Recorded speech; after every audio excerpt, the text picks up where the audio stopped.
First rank എന്നൊക്കെ അതിനുള്ളൊരു scope ഒന്നും ഞാൻ കണ്ടില്ലേ. ചുറ്റുന്ന ആൾക്കാർ പറയും വീട്ടിലൊക്കെ ഇരുന്ന് പഠിച്ചാൽ കിട്ടുമോ. പ്ലാനിങ് ആയിരുന്നു മെയിൻ. എത്ര വട്ടം പ്ലാൻ ഫ്ലോപ്പ് ആയാലും പിന്നെയും പ്ലാൻ ചെയ്യും. എഴുതി വെക്കുമായിരുന്നു പ്രിപ്പയർ ചെയ്യുന്നതിന്റെ മുന്നേ LSTD ആവുന്നൊക്കെയുള്ള പോലെ.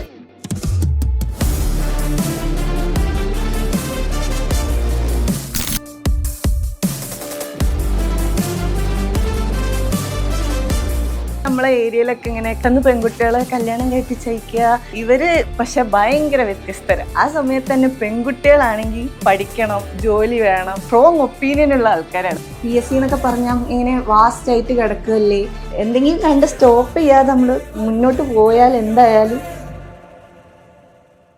റാങ്ക് കിട്ടിയതിൽ വളരെയധികം സന്തോഷമുണ്ട്. സിവിലിയൻസിനാണ് എല്ലാ ക്രെഡിറ്റും. അവരുടെ കോഴ്സ് എടുത്തതോടെയാണ് ഒരു ട്രാക്കിലേക്ക് എത്തിയത്. ഞങ്ങൾ കല്യാണം കഴിഞ്ഞ സമയത്ത് അവൾ M.Tech ചെയ്യാണ്. അത് കഴിഞ്ഞിട്ട് എന്നോടാവുന്ന വിധം ഞാൻ സപ്പോർട്ട് ചെയ്തിട്ടുണ്ട്. ഞങ്ങളെ സപ്പോർട്ട് മാത്രമല്ല, അവളുടെ ഡെഡിക്കേഷനും ഹാർഡ് വർക്കും തന്നെയാണ് എല്ലാ വിജയത്തിനും കാരണം. അങ്ങനെ എക്സ്പെക്ട് ചെയ്യുന്നുണ്ടായില്ല. അത്യാവശ്യം ഒരു റാങ്ക് ഉണ്ടാവും എന്നൊക്കെ വിചാരിച്ചു. പക്ഷെ ഫസ്റ്റ് റാങ്ക് എന്നൊക്കെ അതിനുള്ളൊരു സ്കോപ്പ് ഒന്നും ഞാൻ കണ്ടില്ലേ. അപ്പോൾ പെട്ടെന്ന് കണ്ടപ്പോൾ ഭയങ്കര എക്സൈറ്റഡ് ആയി. എന്ത് ചെയ്യണം എന്നറിയാണ്ടൊക്കെ കൈയൊക്കെ വിറക്കിയിരുന്നു ഫസ്റ്റ് റാങ്ക് എന്നൊക്കെ കണ്ടപ്പോൾ. സിവിലിയൻസ് എന്ന് പെട്ടെന്ന് തന്നെ വിളിച്ചിട്ടുണ്ടായിരുന്നു. പെട്ടെന്ന് ഇങ്ങനെ വിളിച്ചിട്ട് ഫസ്റ്റ് റാങ്ക് ഉണ്ടെന്നൊക്കെ പറഞ്ഞപ്പോൾ ഭയങ്കര സന്തോഷമായിരുന്നു. B.Tech ഒക്കെ പഠിച്ചത് NIT-യിലാണ്. NIT കാലിക്കറ്റ് NIT-യിൽ B.Tech M.Tech ഒക്കെ കഴിഞ്ഞ് M.Tech കഴിയുന്ന 2023-ലാണ്. എനിക്ക് ബേസിക്കലി ഈ സിവിൽ ക്ലാസ്സസ് ഒക്കെ ഒന്ന് മര്യാദക്കൊന്ന് കേട്ട് പഠിക്കണം, അത്രയ്ക്കൊരു അറിവില്ലാത്ത പോലെ ഒരു ഇതായിരുന്നു. അപ്പം ഞാൻ ഇങ്ങനെ ക്ലാസ് എടുത്ത് ഇങ്ങനെ നോക്കി, അങ്ങനെയാണ് ഞാൻ ഈ സിവിലിയൻസിലെ അതും ഇങ്ങനെ ആയതുകൊണ്ട് ഇങ്ങനെ ഒരു ഓൺലൈനായിട്ട് അല്ലെങ്കിൽ കറക്റ്റ് സമയത്തിനൊന്നും ഇരുന്ന് പഠിക്കാനുള്ളൊരു സാഹചര്യം ഇല്ലാത്തതുകൊണ്ട് വജ്ര കോഴ്സ് അങ്ങനെ അറിഞ്ഞ് റെക്കോർഡഡ് ആയിട്ട് എല്ലാ കോഴ്സുകളും ഉണ്ടാവും എന്ന് അറിഞ്ഞിട്ട് അത് വാങ്ങിയതായിരുന്നു. നമുക്ക് സമയമുള്ള സമയത്ത് എന്താന്ന് വെച്ചാൽ കാണാം എന്നുള്ള അങ്ങനെയാണ് വജ്ര എടുത്തത്. ഞാൻ ഈ കഴിഞ്ഞ ഓവർസിയർ ഗ്രേഡ് 1 LSTD ആ റാങ്ക് ലിസ്റ്റിൽ 40ാമത്തെ റാങ്ക് ആയിരുന്നു. അപ്പോൾ ഞാനിവിടെ ഒരു തൂണേരി ബ്ലോക്കിൽ ഓവർസിയർ ആയിട്ട് ചേർന്നു, വളയം പഞ്ചായത്തിൽ. സിവിലിയൻസിൽ വരുന്നതിൻ്റെ മുന്നേ ഒരു പ്ലാനൊന്നുമില്ല. നമ്മളിപ്പോൾ PSCക്ക് പഠിക്കുക എന്ന് പറയുമ്പോൾ എന്ത് പഠിക്കണം അതൊരു ക്വസ്റ്റ്യൻ മാർക്കാണ്. ഒന്നും അറിയാതെ ഇപ്പം എവിടെന്നാ പഠിച്ച് തുടങ്ങേണ്ടത് എന്ന് ഭയങ്കര ഡൗട്ടായിരിക്കും. ഞാൻ അത്ര കോൺഫിഡൻ്റ് അല്ലായിരുന്നു ആദ്യം. ഇങ്ങനെ PSC എന്നൊക്കെ പറഞ്ഞാൽ ഇങ്ങനെ വാസ്റ്റ് ആയിട്ട് കിടക്കുകയല്ലേ, ഇപ്പം 4 വർഷം പഠിച്ച ടോപ്പിക്സ് എല്ലാം കൂടെ ഉണ്ടാവും. അത് ഒന്ന് മാറിക്കിട്ടിയത് ഇങ്ങനെ സിവിലിയൻസിൽ ചേർന്ന് കഴിഞ്ഞതിന് ശേഷമാണ് ഇങ്ങനെ കറക്റ്റായിട്ട് ഇങ്ങനെ പഠിക്കാനുള്ള മെറ്റീരിയൽസും കറക്റ്റായിട്ട് പഠിപ്പിച്ച് ടോപ്പിക്സൊക്കെ പറയുന്നത്. ആ സമയത്താണ് ഒരു അന്ന് നോക്കാലോ എന്നുള്ളൊരു കോൺഫിഡൻസ് വന്നു തുടങ്ങി. ചില ആൾക്കാർക്ക് ഉണ്ട് വീട്ടിലിരുന്ന്, അത് ഞാൻ എൻ്റെ ഫ്രണ്ട്സ് ആണെങ്കിലും ഉണ്ട്, വീട്ടിലിരുന്നിട്ട് ഇപ്പോൾ പഠിച്ച് തുടങ്ങും, പക്ഷെ കുറച്ച് കഴിയുമ്പോഴത്തേക്കും ഡിസ്ട്രാക്ഷൻസ് വരും. വീട്ടിലാകുമ്പോൾ ഈ പറഞ്ഞ പോലെ മോട്ടിവേഷൻ കുറയും എന്നൊക്കെ പറയും അവർ. പക്ഷെ ഇപ്പം ഹോസ്റ്റലിലൊക്കെ പോയി ഇരിക്കുകയാണെങ്കിൽ അവർക്ക് കുറച്ചും കൂടെ ആ ഒരു പുഷ് കിട്ടുമല്ലോ, അങ്ങനെയും പറയും. അതിപ്പം ഞാൻ എൻ്റെ ഒരു ഇതിൽ ഓരോരുത്തരും എങ്ങനെയാണോ എന്നുള്ളതിനനുസരിച്ചിരിക്കുന്നു. ഞാൻ ഈ ക്ലാസ് ഒക്കെ കണ്ട് ഏകദേശം ഒരു 2024 ഒരു പകുതി നവംബർ ആ ഒരു സമയമാകുമ്പോഴത്തേക്ക് ഏകദേശം ഇങ്ങനെ ക്ലാസ് ഒക്കെ കണ്ട് പിന്നെ ആ ക്ലാസ് കാണാന്നുള്ളതില്ല. പിന്നെ എന്തെങ്കിലുമൊക്കെ നമുക്ക് ക്വിക്ക് റിവിഷൻ ക്ലാസ് ആയിരുന്നു എൻ്റെ മെയിൻ. ഞാനിപ്പോൾ എൻ്റെ ഫ്രണ്ട്സ് ആണെങ്കിലും ആരാണെങ്കിലും എല്ലാവരുടെ അടുത്തും ക്വിക്ക് റിവിഷൻ്റെ ആ സീരീസ് എടുത്ത് കൊടുത്തിട്ട് ഒരു വട്ടം നമ്മൾ പഠിച്ച ആളാണെങ്കിൽ അത് മാത്രം കണ്ടാൽ മതി, ആ വീഡിയോസ് നോക്കുന്ന അത് പഠിക്കുക എന്നുള്ളത് അങ്ങനെ കേട്ടിരുന്നാൽ തന്നെ നമുക്ക് ഏകദേശം സിലബസ് മൊത്തം കവർ ആവുന്നുള്ള പോലെയായിരുന്നു. അപ്പം പിന്നെ ഞാൻ ആ ക്ലാസ് കണ്ടിട്ടില്ല. ഒരു വട്ടം ക്ലാസ് കണ്ടെന്നല്ലാതെ പിന്നെ ആ നോട്ട്സും ഉണ്ട്. സിവിലിയൻസിൻ്റെ ഹാൻഡ് റിട്ടൺ നോട്ട് ഞാൻ നല്ലപോലെ റെഫർ ചെയ്തിട്ടുണ്ട്. എക്സാം എഴുതുമായിരുന്നു സാർ. ഞാൻ നല്ലപോലെ എക്സാം എഴുതും. PYQ ബുക്ക് വാങ്ങിയിട്ട്, സിവിലിയൻസിൻ്റെ ആ PYQ ബുക്ക് വാങ്ങിയിട്ട് എക്സാം അടുപ്പിച്ച് ആദ്യമൊക്കെ കുറച്ച് വല്ലപ്പോഴും ഒക്കെ എക്സാം എഴുതും. എക്സാം അടുപ്പിച്ച് ഒരു 2 മാസം ഇങ്ങനെ ഓരോ ദിവസം ഒന്നരാടനൊക്കെ വെച്ചിട്ട് ഞാൻ ഇങ്ങനെ എല്ലാ ദിവസവും രാവിലെ എണീറ്റിട്ട് പക്ക MCQ അത് പ്രിൻ്റൊക്കെ എടുത്തിട്ട് 1.5 മണിക്കൂർ പക്ക ആ കറക്റ്റ് ലെവലിൽ അതേപോലെ തന്നെ എക്സാം എഴുതിയിട്ട് കറക്റ്റ് അങ്ങനെ ചെയ്യായിരുന്നു. അത് ഭയങ്കരമായിട്ട് എന്നെ ഹെൽപ്പ് ചെയ്തിട്ടുണ്ട്. അതിൽ ഏകദേശം അതേപോലെ തന്നെയാണ് മാർക്കും വന്നിട്ടുള്ളത് ലാസ്റ്റിലേക്ക്. ഇപ്പം സ്റ്റാർട്ടിങ്ങിലൊക്കെ കുറച്ച് പ്രശ്നമായിരിക്കും മാർക്കൊക്കെ, പക്ഷെ ലാസ്റ്റിലേക്ക് നമ്മളിങ്ങനെ അതേപോലെ തന്നെ എക്സാം എഴുതി അത് ഞാൻ നല്ലപോലെ ചെയ്തിട്ടുണ്ട്. എക്സാം ഭയങ്കരമായിട്ട് പ്രാക്ടീസ് ചെയ്തിട്ടുണ്ട്. PYQ ബുക്കിൽ നിന്ന് തന്നെയായിരുന്നു അധികം ഞാൻ ചെയ്തത്. ഗ്രേഡ് 1-ൻ്റെയും A-ൻ്റെയും ക്വസ്റ്റ്യൻ പേപ്പേഴ്സ് എടുക്കുക, ഞാൻ MCQ ആ ബുക്ക് പ്രിൻ്റ് എടുത്തിട്ട് ഞാൻ ചെയ്ത് പഠിച്ചായിരുന്നു. അത് നല്ലപോലെ ഹെൽപ്പ് ചെയ്തിട്ടുണ്ട്. MCQ ചെയ്ത് പഠിക്കാൻ ഉണ്ടായ സിറ്റുവേഷൻ തന്നെ അതിൻ്റെ മുന്നേ ഞാനിങ്ങനെ കേട്ടിട്ടുണ്ടായി. നമ്മളിങ്ങനെ എഴുതുന്ന സമയത്ത് നമ്മൾ ബബിൾ ചെയ്ത് പഠിക്കാതെ ഫസ്റ്റായിട്ട് പോയിട്ട് എക്സാം എഴുതാൻ പോകുമ്പോൾ ഈ ബബിൾ ചെയ്യുന്നൊക്കെ അങ്ങനെയൊക്കെ കൺഫ്യൂഷൻസ് ഒക്കെ ഉണ്ടാവുന്നതും പിന്നെ ടൈം മാനേജ്മെൻറ്റിൻ്റെ പ്രശ്നം. അപ്പം ഞാൻ ഈ എക്സാം എഴുതുന്ന സമയത്ത് പ്രശ്നം ഉണ്ടാവാതെ നിൽക്കാൻ എന്നുള്ളൊരു രീതിക്ക് പ്രാക്ടീസ് ആയിരുന്നു മെയിൻ. ഇപ്പം ഞാൻ കേട്ടിട്ടുണ്ട് ഇങ്ങനെ റോൾ നമ്പർ മാറിപ്പോയി, എക്സാമിന് ഇങ്ങനെ ഒരു ക്വസ്റ്റ്യൻ, അങ്ങനെയൊക്കെ നമ്മൾ അറിയാതെ ഉണ്ടായി പോകുന്ന പ്രശ്നങ്ങൾ. അത് അപ്പോൾ കേട്ടപ്പം ആണ് ഇങ്ങനെ ബബിൾ ചെയ്ത് തന്നെ പഠിക്കുക എന്നുള്ള, ബബിൾ ചെയ്ത് പഠിക്കുന്നതിനൊരു അഡ്വാൻറ്റേജ് ഉണ്ടെന്ന് തോന്നി കുറേ കൂടെ. ഇപ്പം ഞാനൊരു 10-30 എക്സാം അതിൻ്റെ മുന്നേ ആയിട്ട് ബബിൾ ചെയ്ത് പഠിച്ചതുകൊണ്ട് നമുക്ക് അന്നത്തെ ദിവസം അവിടെ പോയിട്ട് അത് ചെയ്യുമ്പോൾ നമുക്ക് കുറച്ചും കൂടി ഒരു കോൺഫിഡൻസ് കിട്ടും. അപ്പം അത് ഭയങ്കരമായിട്ട് പോസിറ്റീവായിരുന്നു കേട്ടോ അത് ചെയ്യൽ. എനിക്ക് ഇങ്ങനെ കുറച്ച് മടിയുള്ള കൂട്ടത്തിലാണ്. ഇങ്ങനെ ബുക്ക് പിന്നെയും എടുത്ത് തുറന്ന് വായിക്കുക എന്ന് പറഞ്ഞാൽ എനിക്ക് കുറച്ച് ടാസ്ക്കാണ്. അപ്പം ഞാൻ എല്ലാ സബ്ജക്റ്റും വായിക്കുമ്പോൾ ഇങ്ങനെ സ്റ്റിക്കി നോട്ട് എഴുതും. അപ്പം ഞാൻ നല്ലപോലെ ഇങ്ങനെ എഴുതി ഒട്ടിച്ച് റൂം മൊത്തം എഴുതി വെക്കുമായിരുന്നു. അപ്പം നമ്മളിങ്ങനെ ഇടയ്ക്കിടയ്ക്ക് ഇങ്ങനെ അതിലൂടെ നോക്കി പോവും. ആ ഒരു സ്കീമായിരുന്നു. അപ്പം നല്ലപോലെ ആ സ്റ്റിക്കി നോട്ടും ഭയങ്കരമായിട്ട് ഹെൽപ്പ് ചെയ്തിട്ടുണ്ട്. ഇപ്പം എന്ത് അഡീഷണൽ പോയിന്റ് ആണെങ്കിലും അപ്പം ഞാൻ സ്റ്റിക്കി നോട്ട് എഴുതി ഒട്ടിക്കും. അങ്ങനെ ഒരു മെയിനായിട്ട് എൻ്റെ ഇതിന് ഹെൽപ്പായത് അത് തന്നെയായിരിക്കും, സ്റ്റിക്കി നോട്ടും ഈ എക്സാം എഴുതിയതും. ആ 2 പോയിന്റ് ഭയങ്കരമായിട്ട് ഹെൽപ്പ് ചെയ്തിട്ടുണ്ട്. ഈ എക്സാമിന് പൊതുവേ ന്യൂമറിക്കൽസ് കൂടുതലുള്ളതുകൊണ്ട് ഞാൻ ന്യൂമറിക്കൽസ് കൂടുതലായിട്ട് സോൾവ് ചെയ്ത് പഠിക്കായിരുന്നു. SSCൻ്റെ ബുക്സ് ചെയ്ത് ഇങ്ങനെ ന്യൂമറിക്കൽസ് ഒക്കെ ഉള്ളതും ചെയ്ത് പഠിച്ച്, സിവിലിയൻസിൻ്റെ MCQ ബുക്സ് ഒക്കെ ചെയ്ത് പഠിച്ച്, പിന്നെ ഒരു പ്രീവിയസ് ഇയർ ക്വസ്റ്റ്യൻസ് തന്നെ ഇങ്ങനെ ചാപ്റ്റർ വൈസ് ഒക്കെ ആയിട്ട് ഓരോ സബ്ജക്റ്റ് പഠിക്കുന്ന സമയത്ത് അതിൻ്റെ previous year questions topic wise ഉള്ള ബുക്കൊക്കെ നോക്കിയിട്ട് പഠിച്ച്, അതായിരുന്നു എൻ്റെ മെയിനായിട്ട് പഠിക്കുക. ആ ബുക്കിലെ ആ ടോപ്പിക്കിന് പ്രീവിയസ് ഇയർ ക്വസ്റ്റ്യൻസ് ചെയ്യുക. പിന്നെ ഈ SSC JEEൻ്റെ ബുക്കിലും ഉള്ള ക്വസ്റ്റ്യൻസ് ചെയ്തിട്ടുണ്ടായിരുന്നു. സ്റ്റാർട്ടിങ്ങിലൊക്കെ മാർക്കൊക്കെ കുറവായിരുന്നു എക്സാം എഴുതുന്ന സമയത്ത്. ഞാൻ നിർത്തിയില്ല, എക്സാം ഇങ്ങനെ എഴുതിക്കൊണ്ടേയിരുന്നു. മാർക്ക് കിട്ടുന്നില്ലെങ്കിലും നിർത്തരുത് എന്നുള്ള പോലെ തന്നെ എഴുതി ലാസ്റ്റ് ആയപ്പോൾ ഒരു 70 അടുത്തൊക്കെ മാർക്ക് കിട്ടാൻ തുടങ്ങി. അതേപോലെ തന്നെ ഫൈനൽ ഈ എക്സാം എഴുതിയ സമയത്തും ഏകദേശം അതേ ടൈപ്പ് തന്നെ മാർക്കും അതേ റേഞ്ചിൽ തന്നെയാണ് മാർക്ക് വന്നത്. മെയിനായിട്ട് ഞാൻ എയ്ക്ക് വേണ്ടി മാത്രം എന്നുള്ള പോലെയാണ് പ്രിപ്പയർ ചെയ്തത്. അപ്പം ഞാൻ മോസ്റ്റ് ഓഫ് ദ ടൈം ഈ എല്ലാ സബ്ജക്റ്റിലെയും ഈ ന്യൂമറിക്കൽ പോർഷൻസ് കുറേയൊക്കെ നമുക്ക് ഇത് എഴുതുന്ന സമയത്ത് തന്നെ കുറച്ചും കൂടെ ഇതിൻ്റെ ടേംസ് ഒക്കെ വരുന്ന സമയത്ത് നമ്മൾ അതെന്താണെന്ന് നോക്കുമ്പോൾ ആ ക്വസ്റ്റ്യൻസിലൊക്കെ ഉണ്ടാവുമല്ലോ ഇങ്ങനെ ടേം, അതെന്താ നോക്കുമ്പോൾ അങ്ങനെയൊക്കെ കണക്ട് ചെയ്ത് പഠിച്ചിട്ടാണ് ശീലം. നമ്മളിങ്ങനെ ഞാൻ തിയറി ഇങ്ങനെ വായിക്കുമ്പോൾ എനിക്കൊരു ഈ കഥ വായിക്കുന്ന പോലെയുള്ള ഇതാണ് വരിക. അങ്ങനെ മൈൻഡിലോട്ട് അങ്ങനെ ഫീഡ് ചെയ്യാൻ പാടാം. അപ്പോൾ എപ്പോഴും കണക്ട് ചെയ്ത് പഠിക്കാനാണ് നോക്കുക. സത്യം പറഞ്ഞാൽ ഞാൻ ഓവർസിയർ ഗ്രേഡ് 1-ൻ്റെ സിലബസ് കണ്ടല്ലോ.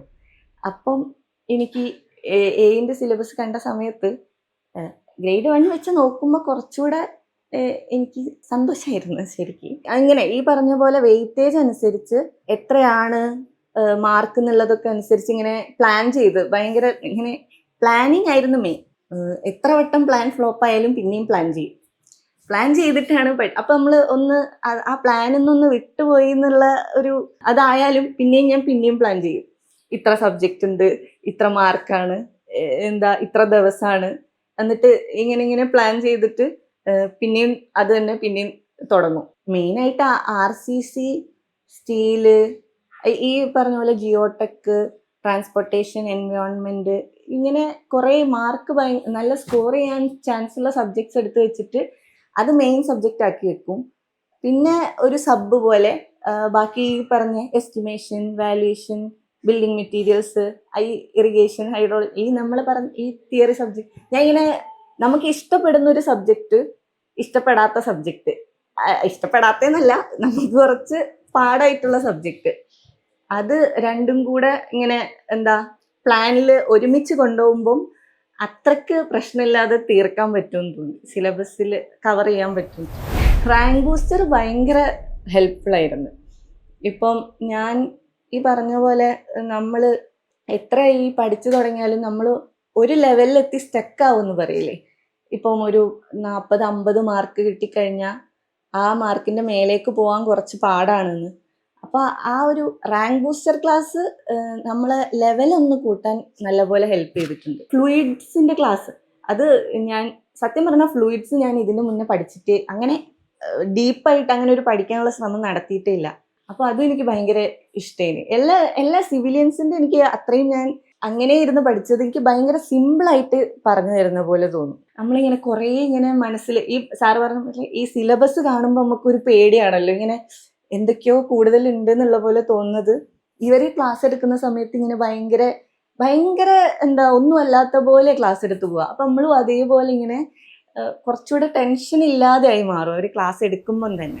കല്യാണമൊക്കെ കഴിഞ്ഞിങ്ങനെ നിൽക്കുമ്പോൾ നമുക്ക് പൊതുവേ ഒരു ഇതുണ്ടാവല്ലോ, അയ്യോ ഇങ്ങനെ കഴിഞ്ഞോ, ഇങ്ങനെ നമുക്ക് പഠിക്കാൻ പറ്റില്ലേ എന്നൊക്കെ ഉള്ളത്. പക്ഷെ ഭയങ്കര സപ്പോർട്ടീവായിരുന്നു കേട്ടോ എല്ലാവരും. എന്ന് വെച്ചാൽ എനിക്ക് കിട്ടും എന്നുള്ള ഉറപ്പ് എന്നേക്കാൾ കൂടുതൽ എൻ്റെ ചുറ്റിലുള്ള ആൾക്കാരൊക്കെ ആയിരുന്നു. അതൊരു ഭയങ്കര പോസിറ്റീവ്, ഭയങ്കര സന്തോഷം ഇപ്പം ആലോചിക്കുമ്പോൾ. അതുകൊണ്ടാണ് കിട്ടാനുള്ളൊരു അത്രയും ഇവർ പറയില്ലേ നമുക്ക് മെൻ്റലി ഭയങ്കരമായിട്ട് സ്ട്രോങ് ആക്കിയത് ആ ഒരു സപ്പോർട്ട് തന്നെയാണ്. നമ്മള് എന്താ പറയാ, അവളോട് പ്രത്യേകിച്ച് അങ്ങോട്ട് പറയേണ്ട കാര്യങ്ങളൊന്നുമില്ല. അവൾക്ക് താല്പര്യമുള്ള സമയത്തൊക്കെ അവള് സ്വയം ചെയ്യും. ഉറക്കം ഇളച്ചിട്ട് പഠിക്കും അങ്ങനെയൊന്നുമല്ല, താല്പര്യമുള്ള സമയത്ത് അത് നന്നായിട്ടത് ചെയ്യും. മാർക്ക് പറഞ്ഞപ്പോൾ നല്ലൊരു റാങ്ക് ഉണ്ടാവുമെന്ന് പ്രതീക്ഷിച്ചു, പക്ഷേ ഫസ്റ്റ് റാങ്ക് ഒന്നും പ്രതീക്ഷിച്ചില്ല. ഇത് കേട്ടപ്പോൾ ഒരു ഞെട്ടലായിരുന്നു. നല്ല സപ്പോർട്ടായിരുന്നു. അങ്ങനെ ഒരു എന്താ ഫോഴ്സ് ചെയ്തിട്ടുള്ളൊരു ഇതൊന്നും ഇല്ലായിരുന്നു. അതുകൊണ്ട് തന്നെ കംഫർട്ടബിൾ ആയിട്ടായിരുന്നു ഈ ഒരു ജേണി മൊത്തം പഠിക്കുക, എക്സാമിന് വേണ്ടിയിട്ടുള്ള. പിന്നെ ഞാൻ ഇങ്ങനെ എഴുതി വെക്കുമായിരുന്നു പ്രിപ്പയർ ചെയ്യുന്നതിൻ്റെ മുന്നേ. ഇങ്ങനെ എന്താ ഫോട്ടോ ഒക്കെ എടുത്തിട്ട് ഇങ്ങനെ ഞാൻ ഇങ്ങനെ ആവും, ഇങ്ങനെ LSTD ആവും എന്നൊക്കെയുള്ള പോലെ കിട്ടണം എന്ന് ഭയങ്കര ആഗ്രഹം ഉണ്ടായിരുന്നു. പിന്നെ ഈ ഒരു ഞാൻ പണ്ട് തൊട്ടേ ഇങ്ങനെ അതിന് എന്താ ഇങ്ങനെ പഠിച്ചാലേ കിട്ടൂ എന്നുള്ളൊരു ആ ഒരു ഇതിനോട് എതിരായിരുന്നു. അപ്പോൾ ഞാൻ ഇങ്ങനെ പറയും, ഇങ്ങനെ ഓരോരുത്തരും ഡിഫറെൻ്റ് ആണല്ലോ. അപ്പം നമ്മളിങ്ങനെ പഠിച്ചാലേ കിട്ടൂ എന്നുള്ളത് അങ്ങനെ അടിച്ചേൽപ്പിക്കുന്ന സമയത്ത് ആ ചാൻസും കൂടെ കുറഞ്ഞു പോവുകയാണ് എന്നുള്ള. ഞാൻ ഇവിടെ നിന്ന് ചിലപ്പോൾ ഞാൻ പോയി പഠിച്ചാൽ ചിലപ്പം ഞാൻ നേരത്തെ പറഞ്ഞ പോലെ കിട്ടുമായിരിക്കും, പക്ഷേ നമ്മൾ നമ്മളതായ രീതിക്ക് പഠിച്ചെടുക്കുമ്പോഴുള്ള ഒരു സാറ്റിസ്ഫാക്ഷൻ ഉണ്ടാവും. പ്രിപ്പയർ ചെയ്യുന്ന ആൾക്കാരിൽ എനിക്ക് മെയിനായിട്ട് തോന്നിയ പ്രശ്നം എന്ന് വെച്ചാൽ ഇവർ മെയിനായിട്ട് ഒന്നിൽ ഫോക്കസ് ചെയ്യാതെ ഓരോ എക്സാം വരുന്ന സമയത്ത് ഇങ്ങനെ ചാഞ്ചാട്ടം വരുന്നത്. ഇപ്പം പഠിച്ച് തുടങ്ങും, എന്നിട്ട് ഇതെനിക്ക് പറ്റൂല, അത് അടുക്കുന്ന സമയത്ത് അല്ലെങ്കിൽ വേറെ എക്സാം ഇടയ്ക്ക് വരുന്ന സമയത്ത് ഇപ്പം സിലബസ് ഒക്കെ നല്ല വ്യത്യാസം ഉണ്ടല്ലോ, ഗ്രേഡ് 2-3 എക്സാംസിനൊക്കെ. അപ്പം ഇടയ്ക്ക് വെച്ചിട്ട് അത് പഠിക്കാൻ പോയാൽ അതും അല്ലാത്തൊരവസ്ഥ വന്നിട്ട് കയറാൻ പറ്റാതായിപ്പോയ കുട്ടികളൊക്കെ ഉണ്ട്. സത്യം പറഞ്ഞാൽ അന്നത്തെ എക്സാമിന് ശരിക്കും സമയക്കുറവുണ്ടല്ലോ, നല്ലപോലെ സമയക്കുറവുണ്ടായിരുന്നു അന്ന്. എനിക്ക് തോന്നുന്നു ബിൽഡിംഗ് മെറ്റീരിയൽസ്, കൺസ്ട്രക്ഷൻ മാനേജ്മെൻറ്റ് എന്നൊക്കെ സിലബസിൽ ഇല്ലാത്ത ക്വസ്റ്റ്യൻസ് വന്ന്, പ്രത്യേകിച്ച് കൺസ്ട്രക്ഷൻ മാനേജ്മെൻ്റ് ഒക്കെ ഞാനിങ്ങനെ സെലക്റ്റീവായിട്ട് പഠിക്കുന്ന പോലെ പഠിച്ചു പോയതായിരുന്നു. പിന്നെ മെയിനായിട്ട് നമ്മൾ ഇത്രയും സിലബസ് നോക്കി പഠിച്ചു പോയതാണല്ലോ, അപ്പോൾ എക്സാമിൻ്റെ സമയത്തൊന്ന് കൂളാവാൻ വേണ്ടിയിട്ട് നമുക്കിത് കണ്ടു പരിചയം ഇല്ലെങ്കിൽ ഈ എക്സാം എഴുതുന്ന ബാക്കി ആർക്കും ഇത് കണ്ടു പരിചയം ഉണ്ടാവില്ല. അപ്പോൾ ആ ഒരു മൈൻഡിൽ അപ്പോൾ നമുക്ക് ചാൻസ് ഉള്ള ബാക്കി ക്വസ്റ്റ്യൻസിലേക്ക് പോവാന്നുള്ള വെറുതെ റിസ്ക് എടുക്കേണ്ട ആ ഒരു അപ്രോച്ച് ചെയ്തിട്ടുണ്ടായി. ഒരു ഓൾമോസ്റ്റ് എനിക്ക് തോന്നുന്നു കൂടുതൽ ശതമാനം ആൾക്കാർ ഇങ്ങനെ പരീക്ഷ നമുക്ക് പറഞ്ഞിട്ടുള്ളതല്ല, അതെനിക്ക് കിട്ടൂല, അത് പഠിച്ചാൽ കിട്ടും എന്നുള്ള കുട്ടികൾ തന്നെ കോൺഫിഡൻ്റ് അല്ല. ഇപ്പം ന്യൂമറിക്കൽസ് സ്ട്രോങ് ആയിട്ടുള്ള കുട്ടികളൊക്കെ സത്യം പറഞ്ഞാൽ പേടിക്കേണ്ട കാര്യമില്ല. അപ്പം ഒന്ന് ജസ്റ്റ് ഒന്ന് ട്രൈ ചെയ്താൽ തന്നെ ടൈം മാനേജ്മെൻറ്റ് ഉണ്ടാക്കിയെടുത്താൽ മതി.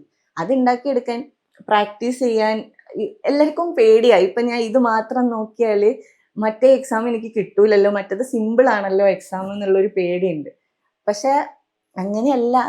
ഇപ്പം നമ്മൾ സ്ട്രോങ് ആയിട്ടിരുന്ന് ഫോക്കസ് ചെയ്ത് പഠിക്കുകയാണെങ്കിൽ നമുക്ക് കിട്ടും. പുതിയതായിട്ട് വന്നു ചേരുന്ന കുട്ടികൾ എന്ന് വെച്ചാൽ എൻ്റെ ഒരു ഇത് ആദ്യം തന്നെ ചുമ്മാ നമ്മൾ ഈ ക്ലാസ്സിൽ വന്നിരുന്നിട്ട് ഒരു ഇപ്പം ബിടെക്കിനൊക്കെ പോകുന്ന പോലെ ജസ്റ്റ് വന്നിരുന്ന് പഠിക്കുക എന്നുള്ളതല്ലാതെ സ്റ്റാർട്ടിങ് തൊട്ട് തന്നെ ഈ ദിവസം എനിക്ക് എക്സാം ഉണ്ട്, ഈ എക്സാമിന് വേണ്ടിയിട്ടാണ് നമ്മൾ പഠിക്കുന്നത്. അപ്പം ഇപ്പം തൊട്ട് തന്നെ ആ ഒരു ലാസ്റ്റ് ഒരു സമയത്തൊരു ഒരു എനർജി കൂട്ടിയിട്ടുള്ള പഠിത്തം പോലെ പഠിക്കുന്ന ആ കുറച്ച് സമയം ഇപ്പം തന്നെ നമ്മുടെ ബെസ്റ്റായിട്ടിരുന്ന് പഠിക്കുക. അത് ഞാൻ ഇങ്ങനെ ഭയങ്കരമായിട്ട് കുറെ സമയം എടുത്തിരുന്ന് പഠിക്കണം എന്നൊന്നും പറയുന്നില്ല. ഒരു എപ്പോഴാണോ പഠിക്കുന്നത് അത് ഭയങ്കര വൃത്തിക്ക് പഠിക്കുക.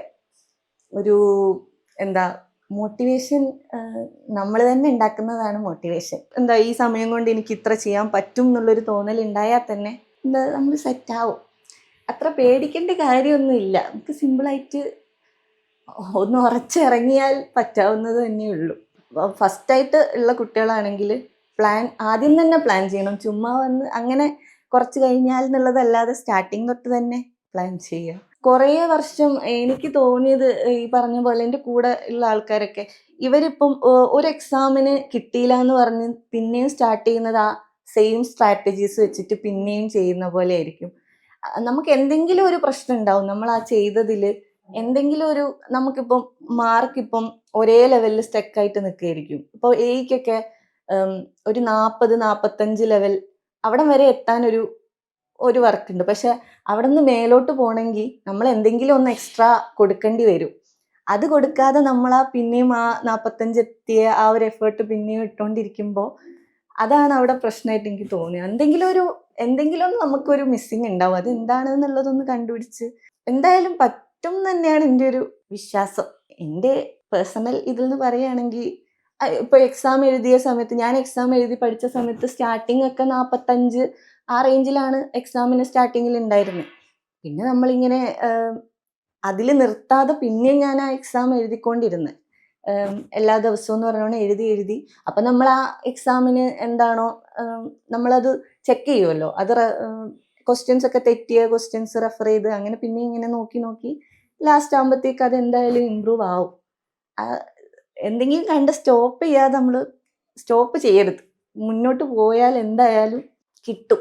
ഇനി എക്സാം എഴുതാൻ പോകുന്ന എല്ലാവർക്കും ഓൾ ദി വെരി ബെസ്റ്റ്. എന്തായാലും ശ്രമിച്ചാൽ നമുക്ക് കിട്ടും.